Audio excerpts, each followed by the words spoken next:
በስመ አብ ወወልድ ወመንፈስ ቅዱስ አሐዱ አምላክ አሜን።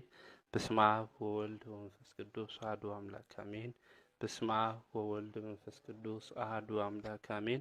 ይትባረክ እግዚአብሔር አምላከ አበዊነ ለዘብጽሐነ እስከዛቲ ሰዓት ቅድሚ ኩሉ ልዕሊ ኩሉ ናብዛ ሰዓት እዚኣ ዘብጽሐና ናይ አቦታትና ናይ ቅዱሳን አምላኽ ናትና እውን አምላኽ ቅዱስ እግዚአብሔር ስሙ ዝተኸበረን ዝተመስገነን ይኹን። ዝተኸበርኩም ሊቃውንተ ቤተ ክርስቲያን አበው መነኮሳት ንእግዚአብሔር ዓይኒ ዝኾንኹም አቦታተይ ካህናት በአገልግሎት እትመስሉኒ ወንጌል ለዓለም ኩሎ ናይ ብስራት ዜና እትናገሩ መምህራነ ወንጌል ስዩማነ እግዚአብሔር ልተልእኮ ሚስጥር እትፋጠኑ ኣሕዋተይ ዲያቆናት በ40 መዓልትኹም ብ80 መዓልትኹም ካብ ማህፀነ ዮርዳኖስ ከአብራከ መንፈስ ቅዱስ ዝተወለድኹም ናይ እግዚአብሔር ቤተሰብ ኣብ መስቀል ተሰቂሉ ፍጹም ዝኾነ ሰላሙ ብዝሃበና ብሓደ ወዱ ብኢየሱስ ክርስቶስ ፍጹም ሰላም ከመይ ትጸንሑ ከመይ ትመጹ አሜን። ናብዛ ሰዓት እዚኣ ኣብፂሑ ቃሉ ድማ ክንሰምዕ ዝገበረና ናይ አቦታትና አምላኽ ናትና እውን አምላኽ ቅዱስ እግዚአብሔር ስሙ ዝተኸበረን ዝተመስገነን ይኹን። ከም ኃጢአትና ብዝሓት ከም ክፍኣትና ድማ ዘይተመልከተ ቅዱስ ዝኾነ ወንጌሉ ንክንቅደስ ድማ ክንባረኽ ናብዚ ናይ ወንጌል ናይ ትምህርቲ ግዜ ዘብጽሐና መላኽና እግዚአብሔር ብድጋሜ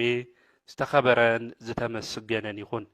እማ አምላክ ወላዲተ አምላክ ቅድስተ ቅዱሳን ድንግል ማርያም ስለ ፍጹም አዶነታ ስለ ፍጹም ክብራ ክብሪ ምስጋና ይብጽሐያ። ቅዱሳን አቦታትና ቅዱሳን አዴታትና ብዝተባሃቦም ክብሪ መጠን ሁሉ ክብሪ ምስጋና ይብጽሐዮም። ከም እግዚአብሔር ሰናይ ፍቃድ ዝተወሰነ ደቂቃ እንመሃረሉ ናይ ትምህርትና ርእሲ ዝኸውን ኦሪት ዘጻእት ምዕራፍ 15 ቁጽሪ 26 ዘሎ ናይ እግዚአብሔር ቃል እዩ። አነ እቲ ዝፍውሰካ እግዚአብሔር እየ። እዚ ቃል እዚ ኣብ ኦሪት ዘጻእት ምዕራፍ 15 ቁጽሪ 26 እንረኽቦ ሕያው ናይ እግዚአብሔር ቃል እዩ። አነ እቲ ዝፍውሰካ እግዚአብሔር እየ። ከም ቤተ ክርስቲያን ስርዓት ጾም ካብ ዝሓዝና 4ይ ሰሙን በፂሕና ኢና። ከም ቤተ ክርስቲያን ስርዓት ከም ቅዱስ ያሬድ ስያሜ ሒዝናዮ ለለና 4ይ ሰሙን ድማ መጻጎ ተባሂሉ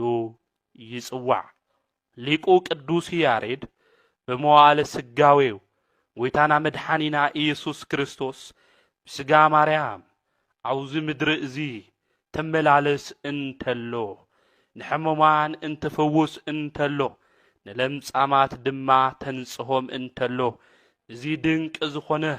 ግሩም ዝኾነ ናይ እግዚአብሔር ስራሕ ኣብ ጾመ ድጉኡ ዘሚርዎ እዩ። እዚ ኣብ ጾመ ድጓ ዝዘምሮ 4ይ ሰሙን ድማ መጻጎ ኢሉ ሰይምዎ እዩ። መጻጎ ማለት ኣብ ዓራት ዝሃረሰ ሕሙም ማለት እዩ። ናይ ሎማዓንቲ ትምህርትና እዚ ርእሲ መልዐሊ ጌርና ናይ እግዚአብሔር መድኃኒትነት ናይ እግዚአብሔር ፈውሲ ክንምልከት ኢና። አምላኽና ቅዱስ እግዚአብሔር ንዓይ ከም አቦታተይ ቅዱሳን ዝናገረሉ አንደበት ንክዕድለኒ ኣብ ቅዱስ ጸሎትኩም ዘክሩኒ። ቃሉ ትሰምዑ ንስኻትኩም ድማ ሓሳባትኩም ኩሉ ኣብ ሰማያት ይኹን። አምላኽና ቅዱስ እግዚአብሔር ሊቀ ነቢያት ቅዱስ ሙሴ ተናገሮ እንተሎ ኣብ ኦሪት ዘጻአት ምዕራፍ 15 ከምዚ ዝብል ዘጻአት ማለት ምውፃእ ማለት እዩ። እስራኤላውያን ካብ ባርነት ካብ ግብፂ ዝወፅሉ ታሪክ ዝትርከልና ዝነግረና ኦሪት ዘጻአት እዩ። ኣብ ኦሪት ዘጻአት ምዕራፍ 15 ካው ቁጽሪ 26 ጀሚርና ክናንብብ እንተለና ናይ እግዚአብሔር ቃል ከምዚ ዝብል አስዒቡ ድማ ድምፂ እግዚአብሔር አምላክኻ ተጠንቂቕኻ እንድሕር ሰሚዕኻ ናይ መን ድምፂ እንድሕር ሰሚዕኻ ናይ እግዚአብሔር እቲ ናይ እግዚአብሔር ድምፂ ድማ ተጠንቂቕኻ ስምዓዮ እዩ ዝብል ወገናተይ ናይ እግዚአብሔር ድምፂ በህይወትና ዘመን ሁሉ ክንሰምዕ እንተለና ተጠንቂቕና ክንሰምዕ ይግብእና እታ ኣብ ቅድሚኡ ቁኑዕ ዝኾነ ከዓ እንተገበርኻ ንትእዛዛቱ እውን ጽን እንተበልኻ ኩሉ ሕግጋቱ ድማ እንተሓለኻ ኣነ እቲ ዝፈውሰካ እግዚአብሔር ንሕግታቱ እንድሕር ሓልዩኻ ትእዛዛቱ ድማ ጽን ኢልኻ እንድሕር ዘየፍረስኻ ንግብፃውያን ዝበጽሖም መከራ ኣብ ልዕሊኻ ኣይበጽሕን እዩ ንሳቶም ዝገጠሞም ሕማም ኣብ ልዕሊኻ ኣይበጽሒ ስለ ዝኾነ ኣነ ዘድሕነካ ዝፈውሰካ ዝሕይወካ ዝሐወየካ ሁሉ ነገር ድማ ዝገብረልኻ እግዚአብሔር ይበል ንግዚኡ ዝቃል እዚ ሊቀ ነቢያት ቅዱስ ሙሴ ዝተነገረ ቃል እዩ ኮይኑ ግና ብለማዓንቲ ሊቁ ቅዱስ ያሬድ ናይ አምላኹ ናይ እግዚአብሔር መድኃኒትነት ፈዋሲ ምዃኑ መጻጎን ዝኾኑ ንዝሓመሙ ዝፍውስ ጎይታ ምዃኑ እንትዝምር ይነግረና እዩ ወገናተይ ክናስተውዕሎ ዝግበአና ዓውይ ነገር ኣብ መጽሓፍ ቅዱስ ብዙሓት ተፈዊሶም እዮም ሕማም ዝነበሮም ብዙሓት ጎይታና መድኃኒና ኢየሱስ ክርስቶስ ህሙማነ ስጋን ዝነበሩ ብተአምራት ከም ዝፈወሶም ህሙማነ ነፍስ ዝነበሩ ድማ ብቃለ ወንጌል ከም ዝሓከሞም ወንጌል ይነግረና እዩ ወገናተይ ጎይታና መድኃኒና ኢየሱስ ክርስቶስ ኣብቲ ዘመን እሱ ንዝነበሩ ሰባት ብተአምራት ካብ ሕማሞም ከም ዝፈወሶም ሁሉ ብዙሓት ሕሙማት ድማ ናብኡ ቀሪቦም ከም ዝተፈወሱ ሁሉ አውዚ ዘመን ዝውን በብዙሕ ነገር ዝሓመምና በብዙሕ ሕማም ድማ ዝተተሓዝና ሕማምና ንሰብኒ ከይንናገር ዝሓባአና ብዙሓት ኢና ኮይኑ ግና ሊቁ ቅዱስ ያሬድ እግዚአብሔር ፈዋሲ እዩ እግዚአብሔር መድኃኒት እዩ እናበለ እዩ ዝነግረና እዚ ራብዓይ ሰሙን እዚ ድማ ዝንገረሉ እንመሃሮ ዜማ ሁሉ ዝዝየመሉ ስርዓት ሁሉ ቤተ ክርስቲያን ድማ ዝከናወነሉ ብዛዕባ ናይ እግዚአብሔር ፈውስነት እዩ ብዛዕባ ናይ እግዚአብሔር መድኃኒትነት እዩ ወገናተይ በተለይ ኣብ ዮሐንስ ወንጌል ምዕራፍ 5 ኣብ ቁጽሪ 1 ክናንብብ እንተለና ናይ እግዚአብሔር ቃል ከምዚ ዝብል ጎይታና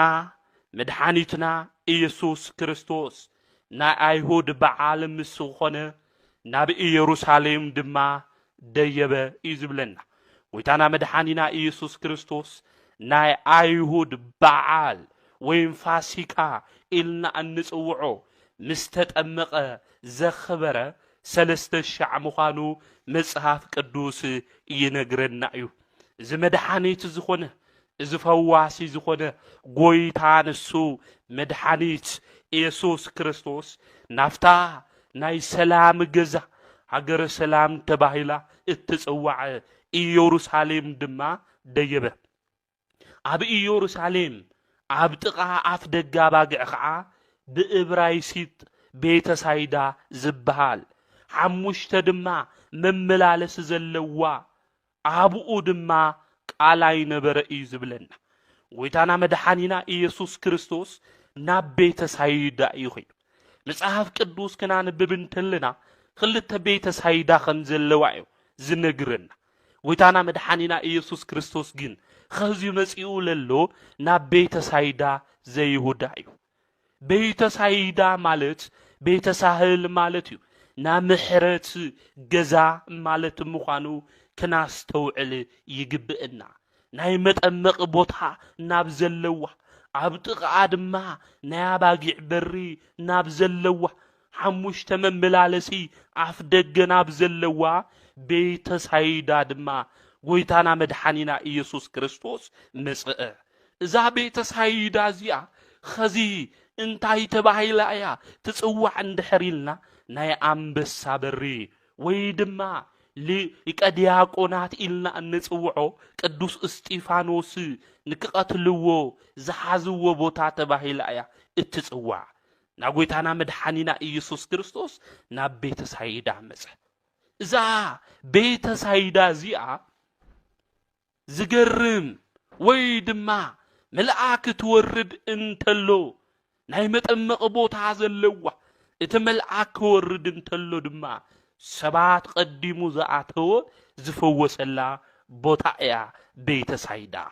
ناقويتانا مدحانينا إيسوس كريستوس ناتو ملعاك زخونه تورد انتلو ماي دما نابزان ناوصلو سب دما اتيو زقدم ناو زفوسلو بيت سايدا يمسيو إذا ملعاك زي من يخون وجناتي اتماي تناوص انتلو قديمو زعاتو سب كاو كل نجرو زفوسلو اتملعاك منيو اب قسلو كله ود سب زتشومه اب حمام كله زتشومه شمو دما ناي شمو ترغوامي እግዚአብሔር ፈዋሲ እዩ እግዚአብሔር ሐኪም እዩ ዝኾነ ካፍቶም ሸውዓተ ሊቃነ መላእክት ሓደ ዝኾነ መልአኩ ቅዱስ ሩፋኤል እዩ መልአኩ ቅዱስ ሩፋኤል ትመጽእ እንተሎ እቲ ናይ ቤተ ሳይዳ ዝርከብ ማይ ድማ ቃላይ ተናውጾ እንተሎ ቀዲሙ ዝኣተወ ሰብ እንታይ ይኸውን ነይሩ ይነጽህ ነይሩ ካብ ሕማሙ ሁሉ ድማ ይፍወስ ነይሩ ናብዛ ቦታ እዚኣ ሕሙማት ናብ ዝተሰብሰቡላ ሓንካሳታት ናብ ዘለውዋ ዕውራት ናብ ዘለውዋ መጻጎታት ናብ ዘለውዋ ቦታ እዩ መድኃኒት ንሱ ኢየሱስ ክርስቶስ መጺኡ ኣፍታ ቤተ ሳይዳ ብዙሓት ሕሙማን እዮም ደቂሶም ብዙሓት ፈውስ ዝደልዩ ብዙሓት ድማ ምድሓን ዝደልዩ ሰባት እዮም ደቂሶም ነይሮም እቲ መልአክ ትወርድ እንተሎ ምእንቲ ክፈወሱ ናጎይታና መድሓኒና ኢየሱስ ክርስቶስ ናፍታ ቤተ ሳይዳ ብዙሓት ሕሙማን ፈውስ ዝደልዩ ሰባት ዘለውዋ ቦታ ንሱ ኣምላኽና ኢየሱስ ክርስቶስ ምጽእ ዝገርም ናብዛ ማይ እዚኣ ቤተ ሳይዳ ዘላ ቃላይ ኣትዩ ዝድሕን ክልተ ዓይነት ሰብ እቲ ናይ መጀመርያ ሰብ ከመይ ዝበለ እዩ ዝፍወስ ናብኡ ኣትዩ ካብ ኩሉ ሕማሙ ዝሓዊ እንድሕሪልና ሕማሙ ንምንቅስቃስ ዘይሸግሮ ወይ ድማ ዘይኽልኽሎ እንድሕር ኮይኑ እዩ ናፍታ ቃላይ ሰዓት እዩ ዝፍወስ ከምዚ ዝበለ ሰብ እቲ መበል ካልኣይ ከመይ ዝበለ ሰብ እዩ ዝፍወስ እንድሕሪልና ዘመድ ቤተሰብ ስድራ ዘለውዎ ወይ ድማ ገንዘብ ዘለውዎ ሰብ ዝድብርይዎ ዘመድ ዘለውዎ ሰብ እዩ ዝድሕን ምኽንያቱ ቀዲሙ ለኣተወ ሰብ እዩ ልፍወስ እቲ ቀዲሙ ለኣተወ ናይ መጀመርያ ሰብ ጥራሕ እዩ ዝፍወስ ኮይኑ ድማ ቤተሰብ እንድሕር ዘይብልኻ ኣትዩኻ ድማ ምውፃእ እንድሕር ዘይትኽእል ኮይንኻ ኣቀዲሙ ድማ ቅድሜኻ ሰብ እንድሕር ኣትዩ ኮይኑ ምውፃእ ኣይትኽእልን ስለዝኾነ እዩ ዕውራትና ሓንከሳታት ተስፋ ቆሪጾም መጻጎታት ኣፍታ ኣፍ ደገ ቤተ ሳይዳ ደቂሶም መድኃኒት ንሱ ኢየሱስ ክርስቶስ ዝረኸቦም ናጉይታና መድኃኒና ኢየሱስ ክርስቶስ ናብዛ ቤተ ሳይዳ እዚኣ ክመጽእ እንተሎ ወንጌል ዮሐንስ ምዕራፍ 5 ቁጽር 5 ከም ዝነግረና ካብ ዝሓምም 38 ዓመት ዝገበረ ሓደ ሰብ ኣብኡ ነበረ ኢየሱስ ድማ ንኡ ኣብ ዓራቱ ደቂሱ ምስ ረኣዮ ነዊሕ እዋን ምሕማሙ ፈለጠ ክትሓዊ ትደሊ ዲኻ በሎ ን38 ዓመታት ከም ትዃን ኣብ ኣልጋ ተጣቢቑ ዝሓመመ ዘመዱና ቤተሰቡ ዝረሓቕዎ ተስፋ ብምቑራጽ ማንም ዘመድ የብለ ኢሉ ብምሕዛን ዝተቐመጠ መጻጎ ዝተባሃለ ካብ ሕማሙ ዝተለዓለ ጎይታና መድኃኒና ኢየሱስ ክርስቶስ ኣብኡ ረኸቦ መድኃኒና ኢየሱስ ክርስቶስ ትውለድ እንተሎ ኣብ ደንበ ከፍቲ ድማ ኣዲኡ ተድቅሶ እንተላ እዚ መጻጎ ዝተባሃለ ሰብ ሕሙም ኣብ ዓራቱ እዩ ነይሩ ወገናተይ ይገርም እዩ እዚ ሰብ እዚ ን38 ዓመታት እዩ ኣብ ኣልጋ ደቂሱ ብዙሓት ሰባት ናብታ ቤተ ሳይዳ መጺኦም ዘመድ ዘለው ከምኡ እውን ምንቅስቃስ ዝኽእሉ ሰባት ኣቲቦም ካብ ሕማሞም ትፍወስ እንተለው እዚ መጻጎ ዝተባሃለ ሰብ ተመልኪቱ ርኢዩ እዩ ክንዳይና ይኸብድ ይኾን ብድሕሪኻ ዝመፀ ሕሙም ተፈዊሱ ትኸድ እንተሎ ንስኻ ግን ዘመድ ስለ ዘይብልኻ ቤተሰብ እውን ስለ ዝረሓቐካ ምፍዋስ ዓቢካ ናይ ሰባት ምድሓን እናረኣኻ ናይኻ ሕማም ግን ኣብ ውሽጥኻ ከም ሓዊ ከቃጽለካ ምርኣይ ክንዳይናይ ይኸብድ ይኾን ወገናተይ ናንዚ ሰብ እዚ መጻጎ ዝተባሃለ ሰብ ዝኸብድ ነገር እዩ ነይሩ ካልኦት ትፍወስ እንተለው ንሱ ግን እናረኣየ ይምልከት ነይሩ ኣብ ኣልግኡ ድማ ኮይኑ ንዘመናት ክሓዝን ንዘመናት ድማ ክበኪ እንተሎ መድኃኒት ንሱ ኢየሱስ ክርስቶስ ናብኡ መጸ ወገናተይ ክንሓዝን እንተለና ማንም ወገን ዘመድ የብልናይ ክንብል እንተለና ናይ ኩልና ዘመድ ናይ ኩልና ኣቦ ዝኾነ መድኃኒት ኢየሱስ ክርስቶስ ናባና ይመጽእ እዩ ስለ ዝኾነ ወገናተይ ክናስተውዕል ይግብእና ኣብ ዘመናትና ኩሉ ተስፋ ቆሪጽና ዝሓደግና እዮም ኣይኾን ኢልና ድማ ምዕራፍ ማተም ድማ ዝዓፀውናሎም ነገራት ሁሉ ከሳኽዕልና ንሱ ኣቦ ኣምላኽ እግዚአብሔር ይመጽእ እዩ ንዝሓመሙ ሁሉ ዘጽናዕንዕ ንዝሓመሙ ሁሉ ድማ ፈውሲ ዝህብ ንዝሓዘኑ ድማ ንብዓቶም ዝሕብስ ነገራትና ይኾን ንዝበሉ ሰባት ገመድና ተበጢሱ ንዝበሉ ሰባት ገመዶም ድማ ዝቕጽል ብተስፋ መንገዲ ክመላለሱ ዝገብር ናይ ሰላም ኣቦ ሓቀኛ ኣምላኽ ንሱ እግዚአብሔር ከም ዘሎ ክንኣምን ይግብአና ናመጻጎን 38 ዓመታት ሙሉእ ኣብ ኣልግኡ ወይ ድማ ኣብ ዓራቱ ደቂሱ ነበረ ወይታና መድኃኒና ኢየሱስ ክርስቶስ ድማ ርእይዎ ገጹ ተጨማዲዱ ከምኡ እውን ስይበት ብስይበት ኮይኑ ጨጉሩ ምስራኣዩ ንብዙሕ ግዜ ድማ ተጎሳቂሉ ከም ዝሓመመ ተመልኪቱ ክትሓዊ ትደሊ ዲኻ በለው ከመይ ደስ ዝብል ቃል ይኾን ወገናተይ ክትሓዊ ትደሊ ዲኻ ክትኽፍወስ ትደሊ ዲኻ ከዝውን መድኃኒት ንሱ ኣምላኽና እግዚአብሔር ንኹላትና ይነግረና እዩ ክትፍወሱ ትደሊ ዲኹም ካብ ኃጢአት ካብ በደል ካብ ርኩሰት ካብ ዘለኹምዎ ዘይጠቅም ነገራት ሁሉ ክትፍወሱ ትደሊ ዲኹም ይብለና እግዚአብሔር መን ይኾን ኸዚ እወ ክድሕን ይደሊ ኢሉ መልሲ ዝብልስ እወ ምድሓን ይደሊ ናይኻ መድኃኒትነት ናይኻ ፈውሲ ንዓይ ይጠቕመኒ እዩ ኣቦይ ንዓ ፈውሰኒ ኣድሕነኒ ዝብል መን ይኾን ንመጻጎ ግን መድኃኒት ንሱ ኢየሱስ ክርስቶስ ኣነ ፈዋሲ እየ መድኃኒት እየ ከድሕነካ ድማ መጽእ እየ ኢሉ ናዩ ኽብሪ ጎይታና መድኃኒና ኢየሱስ ክርስቶስ ኣይተናገረ ኾይኑ ግና ናይ መጻጎ ነጻ ፍቃድ ድማ ጎይታ ሓተቶ ንስኻ ክትድሕን ትደሊ ዲኻ ፈውሲ ትደሊ ዲኻ ወገናተይ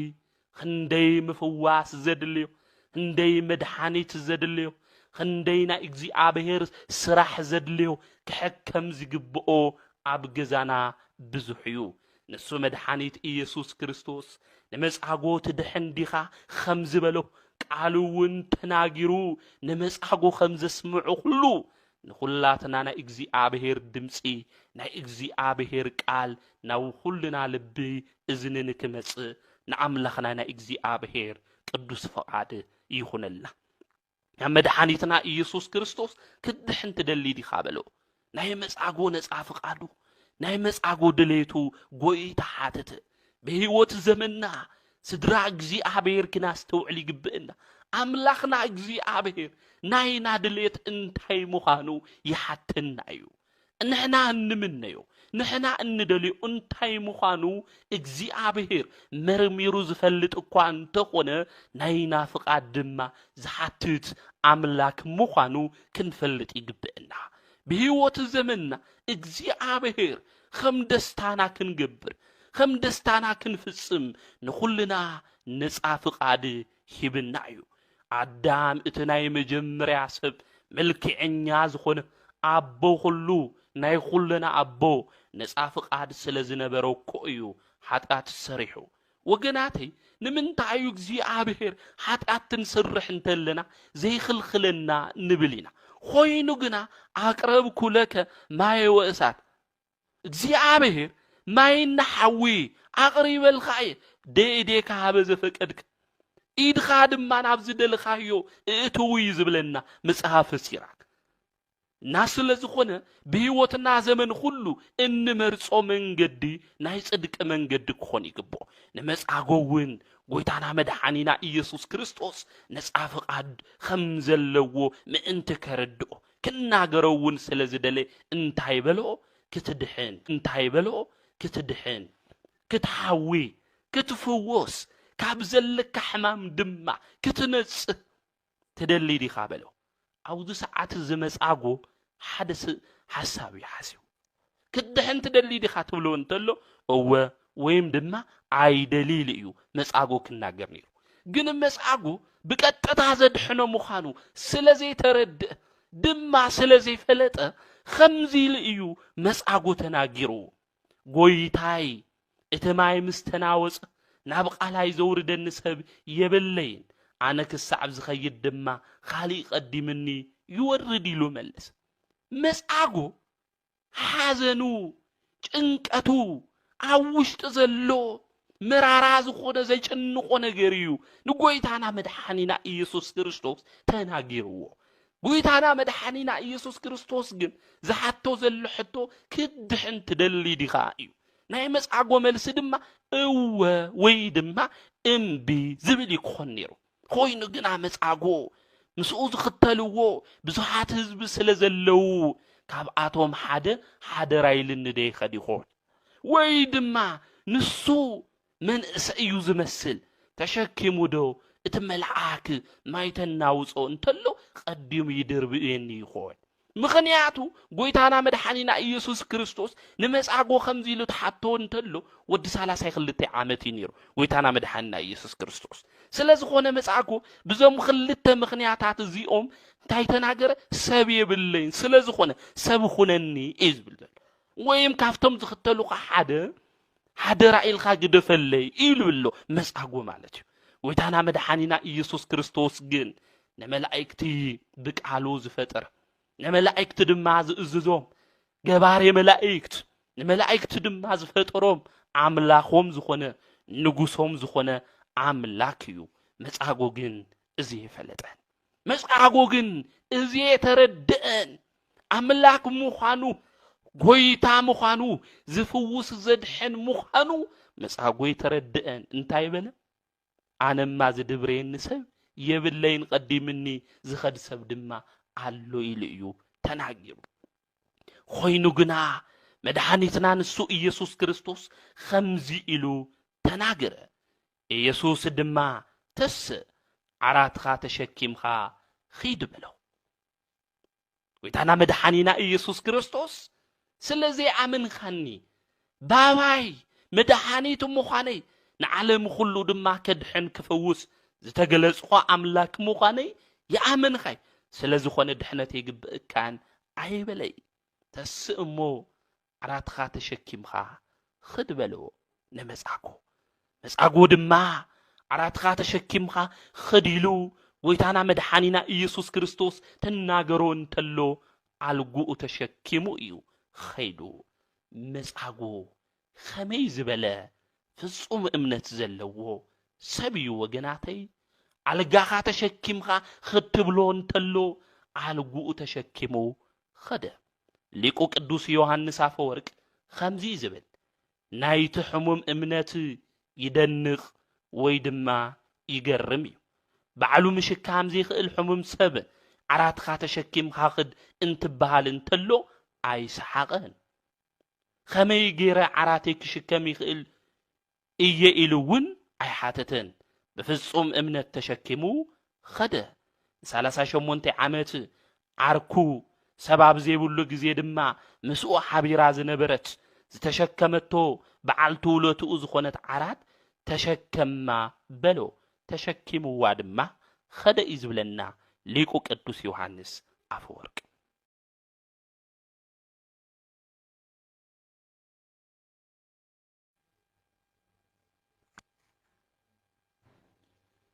እና መጻጎ ጎይታና መድኃኒና ኢየሱስ ክርስቶስ አልጋኻ ተሸኪምኻ ኽድን ትብሎ እንተሎ በፍጹም እምነት ኮይኑ መጻጎ አልጉኡ ተሸኪሙ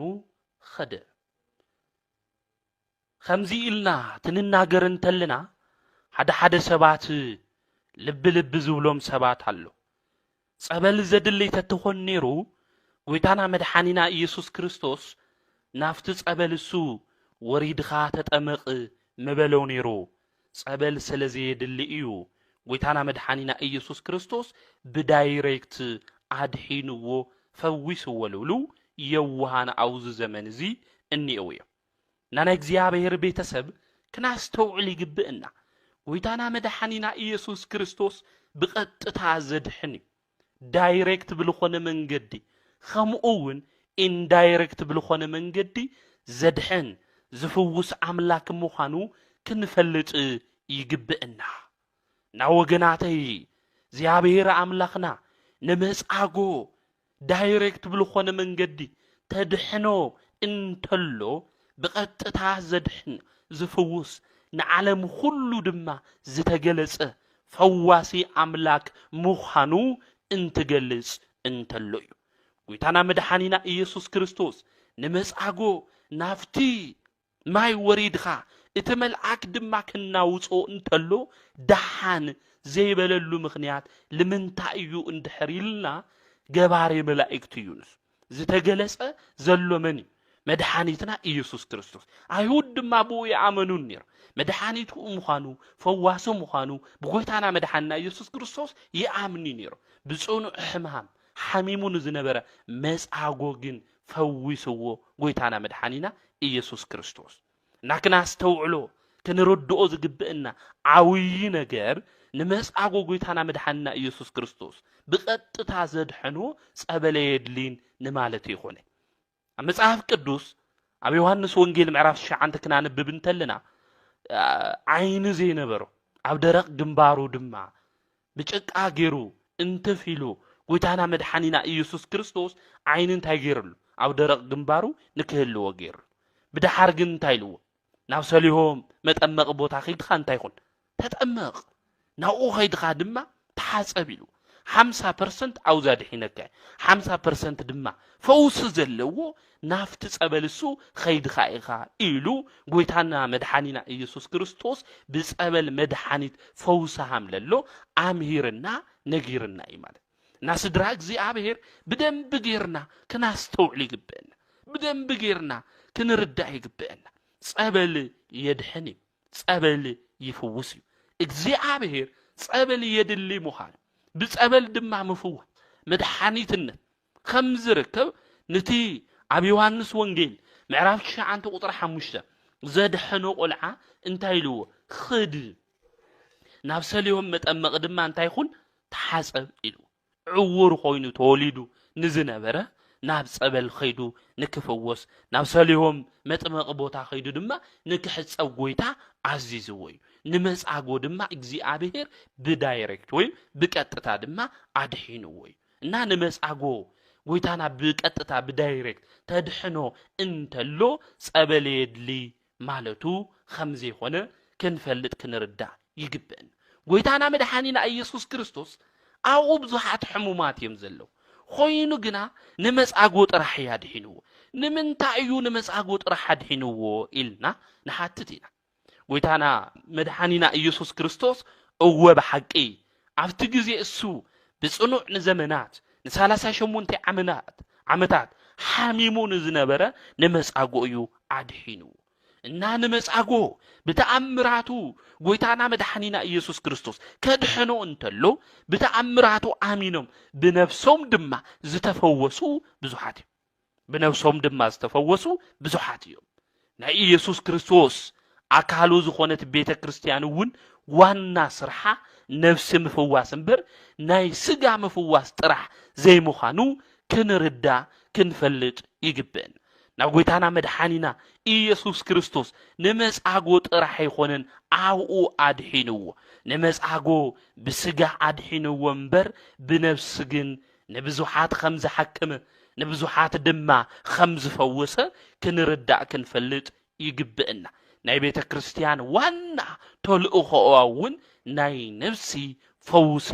ምሕካም እዩ ቤተ ክርስቲያን ፍርድ ቤት ይኾነትን ቤተ ክርስቲያን ሐኪም ዝኾነት ናይ ሕክምና ድማ ገዛ ምዃና ክንርዳእ ይግብእና ቅዱስ ባሲልዮስ ዝተባሃለ ወይም ባሲልዮስ ዘግሬት ኢልና እንጽውዖ ቅዱስ አቦ ከምዚ ዝብል ኣብ መስቀል ብዝቆሰልካዮ ቁስሊ ካብ ኃጢአት ቁስሊ አድሕነን ኣብ መስቀል ብዝቆሰልካዮ ቁስሊ ካብ ምንታይ አድሕነን ካብ ኃጢአት ቁስሊ አድሕነኒ እዩ ሁሉና እውን ኣብ ጸሎትና ኣብ ሁሉ ሻዕ ጸሎትና ከምዚ ኢልና ኢና ክንጽሊ ዝግብእና ካብ ኃጢአት ቁስሊ እንታይ ግበረኒ አድሕነኒ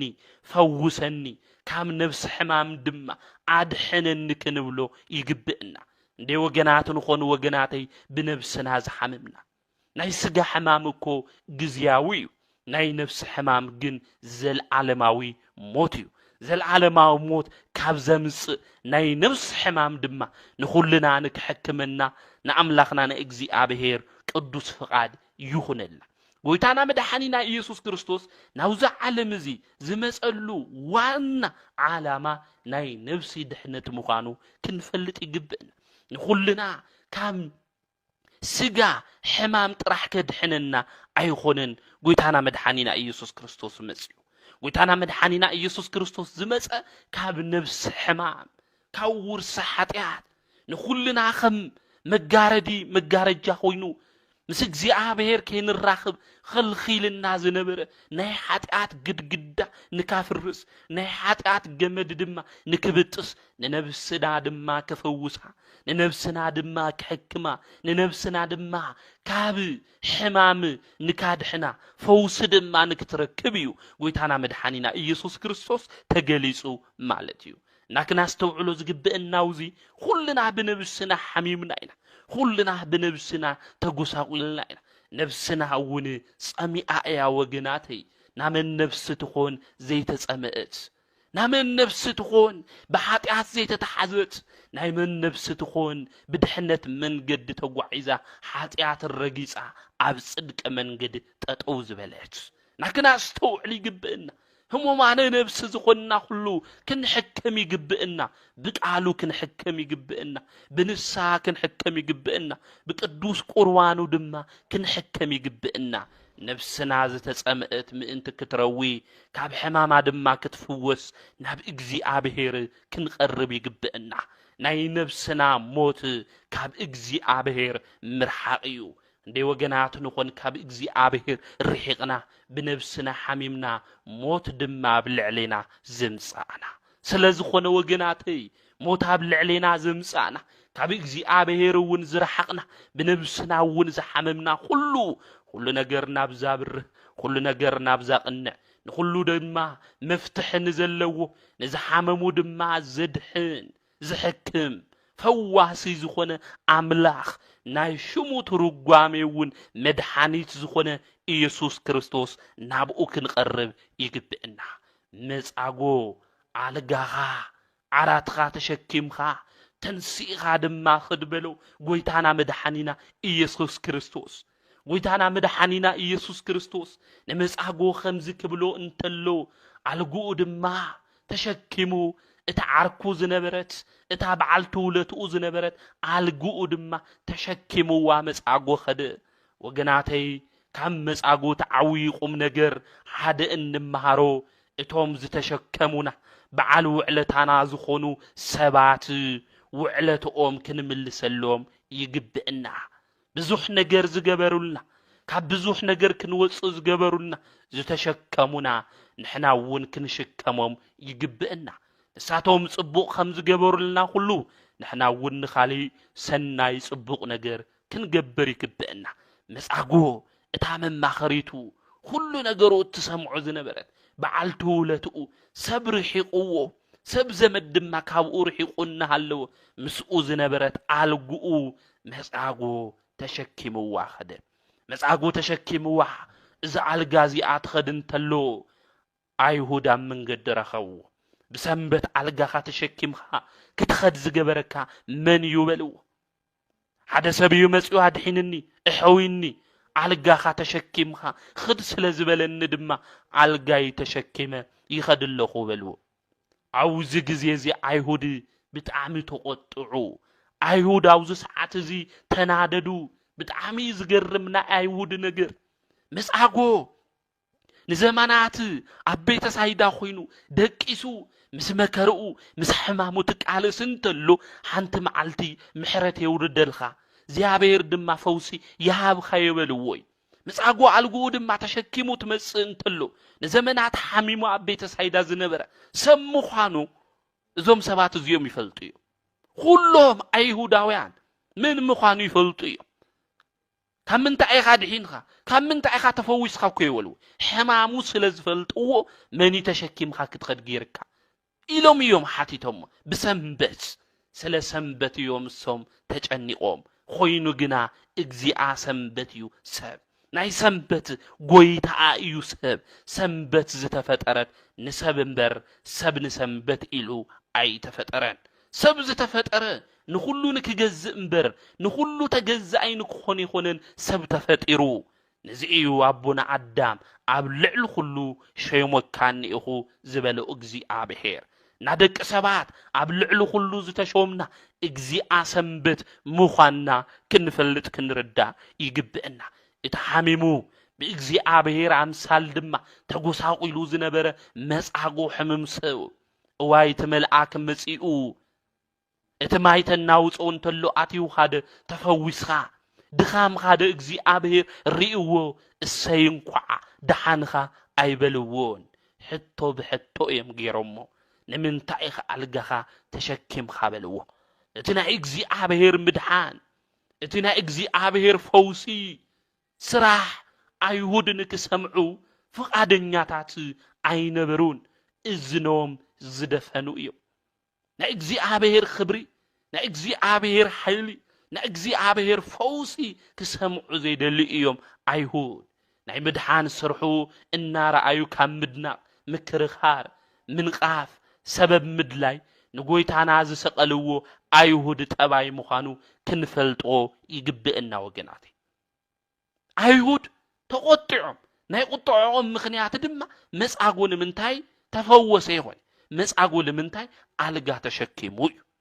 ናይ እግዚአብሔር ምድሓን ምስማዕ የደለ ይሳል ዘድሐንን ከምዚ ዝበለ ሰብይቱ ሎም እንተሎ ኣይሁድ ክሰምዑ ይደለ ሃማ ኣይሁድ እኮ ኸዝኮኒና ኮይና ብጸበል ድሒነ ተፈዊሰ እግዚአብሔር ድማ ናይ ምድሓን ክብሩ ኣርእኒ ኢሎም ሰባት ተናገር ተለው እኮ ክንሰምዕ ለይንደልኒ ከመይ ቢሉ ሓመድ ክፍውስ ዝኽእል ከመይ ቢሉ እዩ ማይ ከድሕን ዝኽእል ከመይ ቢሉ እዩ ስእለ ማርያም ከድሕን ዝኽእል ከመይ ቢሎም እዮም ቅዱሳን ከድሕኑ ዝኽእሉ እናበልና ሰበብ እንደሊ ምኽንያት እንደሊ ከም ኣይሁድ ኣብዚ ዘመን ዝውን ብዙሓት ኢና ስለዝኾነ ወገናተይ ከም ኣይሁድ ክንቁጣዕ ኣይግብአናይ ናይ እግዚአብሔር ክብሪ ናይ እግዚአብሔር ምድሓን ናይ እግዚአብሔር ፈውሲ ሰባት ተነግሩና እንተለው እጹብ ኢልና ክናድንቕ ይግብአና ሰበብ እናደለና ክንከራኸር ከምኡ እውን ክንነቅፍ ኣይግብአናይ ኣይሁድ ግን ጠባዮም እዚ ስለ ዝኾነ ተኸራኸሩ ንምንታይ ዝክኸውን የወወሉ ምንቃፍ ጀመሩ ሰበብ ድማ ደለዩ ወገናተይ ንሕና ክርስቲያን ከም ኣይሁድ ልከይንኾን ናይ ኣይሁድ ልብነት ድማ ንከይህልወና ጎይታ ኣምላኽና እግዚአብሔር ካብ ኩሉ ነገር የድሕነና መጻጉዕ ካሊእ ታሪኩ እንሪኦ ናይ መጻጉዕ ድሕሪ ዝኩሉ ጎይታና መድሓኒና ኢየሱስ ክርስቶስ ምሳድሕኖ ምስ ፈወሶ ዝኩሉ ተኣምር ምስ ገበረሉ ንጎይታና መድሓኒና ኢየሱስ ክርስቶስ ኸሲስዎ لا عيود خيدو خسيسوي تلحزن نجر نعمل عقو النريو تاريخ اتنا مودات هذه مسعقو خيدو نقويتانا مدحنا يسوس كريستوس تايجيرو خسيسو نقويتا موت مخرد ما مخنيات خوي نقويتا موت مخنيات عيود تمكر تلو دما مخنيات خوي مسعقو سنبت انتاي جيرو توايل يقويتانا مدحنا يسوس كريستوس تخسيسو سعيرو كوي توايل سنبت انتاي خوينو سعيرو قدامي تسنبت تايجيرو سعيرو وا توايل تخسيسو تناينا مجمريا خصو مال نزي دما مسكر خوينو كخصص دما زقربه منيو مسعقوي اتتمال سبي بالله إلو اتزورورني قديمه كخاد لي خئل سوغني بالله زباله مسعقو سو خوينو وغن خوينو زمد خوينو نابو قريو زفوسو املاخو اغزي ابهير گن خزم سعيهود خوينو تاغيرو خسيسو سعيهود خوينو خسيسو انديا مسعقو كاوزي كان مخصاص حليفو نغويتانا مدحنا يسوس كريستوس صفيو جزء بصفعي توقعوه ناي مسعقو عاداو زفتر املاخ نخلنا زفتر املاخ مسعقو جن بصفعي تجزء وقعوه ملائكتي ناي جزء برهان كريو زي خولو نو كمسجنو انتلو خلتكم فهم جزءهم يمشفنو مسعقو جن قويتانا املاخنا يسوس كريستوس نتمدحني تفواسيو جزء بصفعيت وقعوا أبي يوحنس وانجيل معرف 18 قطر 23 انرخوي ويتانا مدحانينا يسوس كريستوس ون نمنتاي توقعني إلوي عيود تقرفوا انتلو ناي روما وتعدرات دم بجمد جيرو بزوح قرفات عينو إنا شفنو توقعوا انتلو نمنتايهم توقعني عيبلو من خوينو جنا مسعقو بصفعيت توقعون تلو قويتانا مدحانينا يسوس كريستوس اتا صفعيت نعو سونتو زليقا آتيوا تسميعتو يا نمنتايا ناي مسعقو صفعيت نقويتانا مدحانينا يسوس كريستوس كامنا روماويان بطري سكيات بالعلي زليقا نعو سونتو آتيا زتسميعتو اتناي مجمريا مخنيات قويتانا مدحانينا يسوس كريستوس ناوز عالم زي تجلس ناي እግዚአብሔር بقعيو بيت سايدا دما قدم خمز بلنايو عبطقا ناي باقع بري زلوع حموش تمملالسي للوع او اوريد خلنا خم نفلطو نمسوائتي زقرب زنبره بقعيو انت قرب انتلو كله بقعي خونن زقرب تمريصو إيو زقرب بقيع مالك ويتانا مدحانينا يسوس كريستوس ون نصوها بحري زخونه نور زيبلو نعلم كله زتجلس ناي እግዚአብሔር بقي حاتيات كله دما زدمسس زاستسري حقኛና እግዚአብሔር بقيعيو ناي نصهنو مسكر كخون زغبኦ مسعقويو አባጊዕ ተመሪፀን ናብ ቤተ ሳይዳ ከምዛ አትዋ ሁሉ ወይታና መድሓኒና ኢየሱስ ክርስቶስ ውን ናብ ቤተ ሳይዳ መጽዩ እዚና እግዚአብሔር በጌ መጻጎ ንዝ ሁሉ ነገር ንንጽህንኡ ንአምላኽናና ኢየሱስ ክርስቶስ ናይ ፈውስ መድሓኒትነቱ ምስክር ኮን ዝግብኦ መጻጎ ይነሩ ኮይኑ ግና መጻጎ ንአምላኽና ኢየሱስ ክርስቶስ እንታይ ገር ብጽፍዒት እዩ ወቂዕዎ ወይታና መድሓኒና ኢየሱስ ክርስቶስ ውን خمز بلا خفو تناجر اندحر خوينا انتاي جبر مسكر عبيت سعيدة خفو تناجر اندحر خوينا مسكر انا جن نورزي باللي نمسوعيت تزجاجوه بقعيه نمن تايخا توقعني بلو نمن تايخا توقعني انا همق دياب العليخا جيرا انا خفو نجر دي جيرا خفو اندحر جيرا تناجر اندحر زي خونه جن نور زي باللي نمسوائيت دما حدث زتزجاجوه نخلو كدحن دما استجلسخو ابقرانيو ندهنت عالم بيزا خوينز سقل انا نا እግዚአብሔር በግዒ ስለዝኾነ ና እግዚአብሔር በግዒ ዝኾንኹ አነ ናይ ሰባት ኃጢአት ሁሉ ክድምስስ ናይ ኃጢአት ገመድ ሁሉ ክበጣጥስ ዝተገለጽኹ ነውር ዘይብለይ ንጹህ ዝኾንኹ ባህሬ ንምንታይኻ ተወቕዐኒ በለው እቲ ሓደ ምኽንያቱ እዚ እቲ መበል ካልኣይ ናይ መወዳእታ ድማ ካብ ናይ ሮማውያን ግርፋት ብላዕሊ ንጎይታና መድኃኒትና ኢየሱስ ክርስቶስ ዘሊቁ ዝተሰምዖ ናይ መጻጎ ጽፍዒት እዩ ንምንታይ እዩ እንድሕር ኢልና ብዛድሐኖ ሰብ ስለ ዝተወቕዐ እዩ ብዝፈወሶ ሰብ እቶም ካልኣትማ ናይ እግዚአብሔር ምድሓን ይረኣዩ ናይ እግዚአብሔር ፈውስ ይረኣዩ ምስክር እውን ክኾኑ ይኽእሉን መጻጎ ግን ካብ ምንትኳን ኣብ ኣልጋ ተጣቢቕካ ካብ ምንባር ንዘመናት ካብ ሕማም ካብ ምስቃይ እዩ ጎይታ ድሒንዎ ብዛድሐኖ ሰብ ድማ ተውቃዕ እንተሎ ጎይታና መድሓኒና ኢየሱስ ክርስቶስ ካብ ናሮማውያን በትሪ ብላዕሊ ናይ መጻጎ በትሪ ናብ ሰውነቱ ኣትዋ ተሰምዐቶ ወገናተይ መጻጎ ን38 ዓመታት እዩ ሓሚሙ ነይሩ ካብ ሕማሙ ድማ ኣድሒንዎ እዩ ንሕና ግን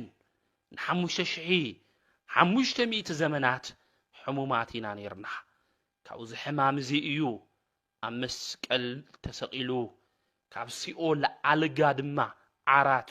ንኹልና ዘተንስአና መጻጎ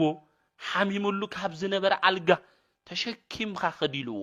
ንሕና ድማ ንዘመናት እንሰቃየሉ ካብ ዝነበርና ካብ ሲኦል ባርነት ካብ ሲኦል ኣልጋ ዘተንስአና ንሱ መድኃኒት ኢየሱስ ክርስቶስ ወልደ አብ ወልደ ማርያም ብተዋህዶ ድማ ዝኸበረ ጎይታ ኣምላኽ እዩ ንመጻጎ ካብ 38 ዓመት ሕማም ስለ ዘድሐኖ ንምንታይ ኢኻ ትወቕዐኒ ኢሉ እታ ጽፍዒቱ እታ ውቅዒቱ ናብ ሰውነቱ ኣትያ ተሰሚዓቶ እያ ወገናተይ ኸዚ እውን ጎይታና መድሓኒና ኢየሱስ ክርስቶስ ካብ ናይ ካልኦት ሰባት ዱላ በትሪ ብላዕሊ ናይትና በትሪ እዩ ዝስምዖ ምኽንያቱ ንኣና ካብ ብዙሕ ነገር እንታይ ገይርና ኣድሒንና እዩ በትሪ ዱላ ትንብል እንተለና ሓጢኣት ማለትና እዩ ኸዚ እውን እግዚአብሔር እኮ ይብለና እኮ ሓጢኣት ትንሰርሕ ተለና ትንብድል ተለና ካብኡ ትንርሐቕ ተለና እኮ ንምንታይ ተወቕዑኒ ይብል እግዚአብሔር ንመጻጎ ንምንታይ ተወቕዐኒ ሕማቕ እንድሕር ገይረ ሕማቕ ነገር መስክር ክፉእ እንድሕር ገይረ ጽቡቕ እንድሕር ገይረ ድማ ስለ ጽቡቕ ተናገር ንምንታይ ተወቕዐኒ ኢልዎ ኸዚ እውን እግዚአብሔር ንሕድሕድና ንምንታይ ተወቕዑኒ ይብል ሓጢኣት እናሰራሕና በደል እናሰራሕና ብርኹሰት እንመላለስ ኩሉ ጎይታና ኣምላኽና እግዚአብሔር እቲ ዝፈወሰና ዘድሕነካ ድማ ኣነ ኣምላኽኻ እግዚአብሔር ዝፈውሰካ ኣነ ኣምላኽኻ እግዚአብሔር ኢሉ ሊቀ ነቢያት ቅዱስ ሙሴ ዝተናገረ ኣምላኽ እግዚአብሔር ንምንታይ ኢኹም ተወቕዑኒ ይብለና ኸዝወ ንምንታይ ኢኹም ብሓጢኣት በትሪ ተወቕዑኒ ንምንታይ ክሓዝን ትገብሩኒ ንምንታይ ደቀይ ኣነ ንዓኻትኩም ዘይገበርኽዎ ነገር እንታይ ኣለኒ ይብለና እግዚአብሔር ወገናተይ ንሱ ዘይገበረልና ነገር የለን ብጸግኡ ኣድሒንና እዩ ካብ ዝነበርናዮ ባርነት ካብ ዝነበርናዮ ጽልመት ክንወፅእ ገይርና እዩ ብዲያብሎስ እግሪ ካብ ምቕጥቃጥ ካብ ባርነት ግዝኣት ኩሉ ካብ ርድእተ መቃብር ርድእተ ሲኦል ካብ ነብስን ካብ ስጋ ሞትን ካብ ኩሉ ቤዛ ኮይኑ ኣብ መስቀል ኣብ ቀራንዮ ተሰቂሉ ንኹልና ኣድሒንና እዩ ንምንታይ ነዚ ዘድሐነና ኣምላኽ ዘይነምስግኖ ንምንታይ ነዚ ዝፈወሰና ኣምላኽ ብምስጋና ውዕለትኡ ብንእሽትኡ ክንምልስ ዘይንኽእል ወገናተይ ሕድሕድና ኣብ ሓጢኣት እንመላለስ በደል ድማ እንገብር እግዚአብሔር ኸዚ እውን ከም መጻጎ ንምንታይ ኢኹም ተወቕዑኒ ይብለና እቲ ዘይንገር ውህብትኡ ናይ እግዚአብሔር ክንምልሶ ይንኽእል ኮይኑ ግና ብምስጋና ኢና ክንሓልፎ ዝግብአና ና ወገናተይ ብህይወት ዘመንና ሁሉ ክናስተውዕል ይግብአና ብህይወት ዘመንና ሁሉ ክንርድኦ ዝግብአና ናይ እግዚአብሔር ውዕለታ እዩ ንዓና ኢሉ እዩ ተዋሪዱ ንዓና ኢሉ እዩ ሞይቱ ንዓና ኢሉ እዩ ብነብሱ ተወራሪዱ ንዓና ኢሉ እዩ ካብ ሰማያት ወሪዱ ብኣይሁድ ዝተጸፍዐ ብኣይሁድ ዝተገረፈ ንጉሰ ሰማይ ንጉሰ ምድር ንዓና ከድሕነና እዩ እዚ ፍቕሪ እዚ ዓብይ ፍቕሪ እዩ ወገናተይ ስለዝኾነ ኣምላኽና ንምንታይ ትወቕዑን ይብል ሓጢአት ትንሰርሕ እንተለና خفوق ነገር ትንገብር እንተለና ኣምላኽና እግዚአብሔር ንምንታይ ትወቕዑኒ እቲ ዘድሕን ዝፈውስ ኣምላኽ እግዚአብሔር ንምንታይ ኢኹም ትገርፉኒ ንምንታይ ኢኹም ትወቕዑኒ እናበለ ኣምላኽና እግዚአብሔር ይናገር ስለዝኾነ ብህይወት ዘመንና ክናስተውዕል ይግብአና ኣብዚ ዘመን ዝኮ ዘይግበር ነገር የለን ወገናተይ እግዚአብሔር ካብ ምጽፋዕ ሓሊፍና ምቅጻል እኮ ጀሚርና ኮይና እግዚአብሔር ፍጡር ዝኾነ ሰብ ምስ ነብሱ ናብ ሓዊ ምእታው ጀሚርና ኢና ሓጢአት ንሰርሕለና ኢና ከምዚ ዝገብሩ ዝተረገሙ ትውልዲ ሰብ ምርኣይ ጀሚርና ኢና ወገናተይ ካብ ምውቃዕ ሓሊፍና ከምኡ እውን ምቅጻል ጀሚርና ኢና እንዳይና እግዚአብሔር ይሓዝን ይኾን በነው ዘመን ዝነበሩ ሰባት እግዚአብሔር ሰብ ብምፍጣሩ ተጸጽቱ ተባሂሉ ተጻሒፉ እዩ እንዳይናይ ኸዚ እግዚአብሔር ይሓዝን ይኾን እንዳይናይ እግዚአብሔር ተጨኒቁ ይኾን ነዚ ዓለማ ዝድየ ፈጢሮዮም ኢሉ እግዚአብሔር እንዳይናይ ሓሲቡ ይኾን ወገናተይ ነገር ግን እዚ ሁሉ ዝንዝበጽሕና ወገናት ቤተሰብ ስድራ ሁሉ እግዚአብሔር ዘጽናዕንዕ መንፈሱ ይልኣኽልና ከምዚ እናበጽሐ መከራውን እናረኣና ግፍዕውን እናረኣና እኮ ልብና ዘይምለስ ደጋጊምና ንእግዚአብሔር እንወቅዕ ንእግዚአብሔርና ምሕረቱ ቸርነቱ ዘይንምልከት ናዩ ፍቕሪ ናዩ ጸጋ ድማ ብናዩ መንገዲ ክንመላለስ ዘይንደሊ ብርኽሰት ሓጢአት እንኸድ ብዙሕ ኢና ወገናተይ ትዝበጽሕና ኣዝዩ መሪር እዩ እንሰምዖም ከበድቲ እዮም ብቃላት ክትናገሮም ዘይኽእሉ ነገራት እዮም እዚ እናሰማዕና ግን በትረልዒልና ናይ ሓጢአት ንእግዚአብሔር እንወቅዕ ብዙሓት ኢና እግዚአብሔር እውን ንምንታይ ትወቕዑኒ እዩ ዝብል ወገናተይ ኣብዚ ጾም እዚ ኮይንና ንእግዚአብሔር ካብ ምውቃዕ ብሓጢአት ድማ ካብ ምምልላስ ክፍኣትነት ድማ ካብ ምግባር ተንኮል ስራሕ ካብ ምስራሕ ኩልና ክንወፅእ ይግብአና እግዚአብሔር ምሕረቱ ክልእኸና እግዚአብሔር ፈውሱ ንክበና ናብኡ ክንቀርብ ይግብአና ንሱ ኣምላኽና እግዚአብሔር እውን ኣብ ዘጸአት ምዕራፍ 15 ቁጥሪ 26 ኣነ እቲ ዝፈውሰካ እግዚአብሔር እየ እዩ ዝፈውስ ዘድሕን መድሓኒት ንሱ እግዚአብሔር እዩ ብዙሕ ኣብ ገዛና ከመልኡ ዝግብኦም ብዙሕ ድማ ምሕረት እግዚአብሔር ክረኽቡ ዝግብኦም ብዙሓት ጎደሎታት እኒኡና እዮም እዞም ጎደሎታት እዚኦም ድማ ክመልእልና ልኽእል ኣቦና ኣምላኽና ቅዱስ እግዚአብሔር ምዃኑ ክንፈልጥ ይግብአና ብእውን ተስፋና ዝጸንዐ ክኾን ይግብኦ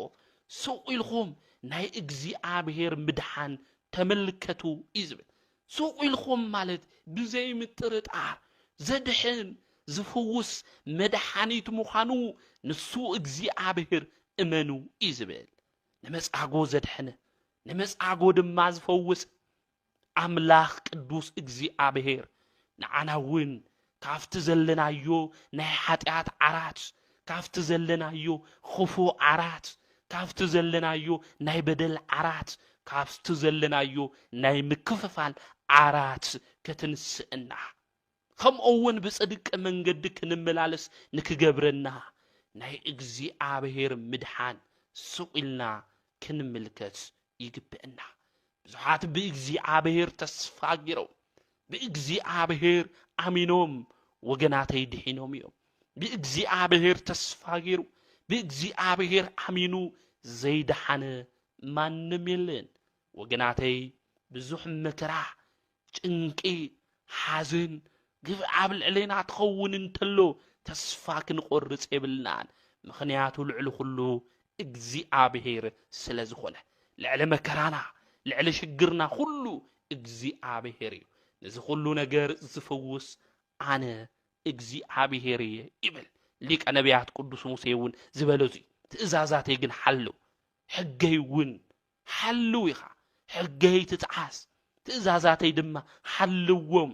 በትእዛዛተይ ምትሕልላፍ መንገዲ ምርሳዕ ጎዳና ድማ ከይትኸዲ ዝብል እግዚአብሔር ናዩ ሕጊ እንድሕር ሓልዩና ብናዩ መንገዲ ድማ እንድሕር ተመላሊስና ዝፈውሰና